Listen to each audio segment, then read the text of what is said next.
Hey friends, if you encounter Windows Update error 0x80244010, then please watch this video. I will guide you through the resolutions. The first solution is to run the Windows Update troubleshooter. Okay, and how will we run that? Right click on the start button, select settings from the menu, go to the system tab on the list on the left hand side. In the right pane, scroll down and click on troubleshoot, select other troubleshooters and click on run corresponding to the Windows Update troubleshooter. It will start detecting problems and fix them if possible. The next solution is to use the system file checker tool.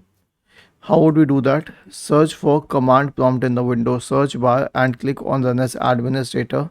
Type the command sfc /scan now and hit enter to invoke the sfc scan. Then the last solution is to reset Windows Update components. Now I'll show you about this one. I will type reset here and I have a script for you. All you need to do is copy this script. I'll show you.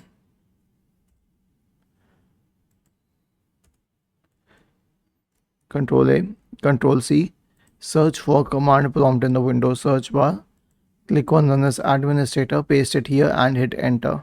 This will stop the services related to Windows updates, delete the Windows Update profile, delete the software distribution in cat2 folders, re-register the DLLs, and then reset WinSock and then finally restart the services. Was this helpful?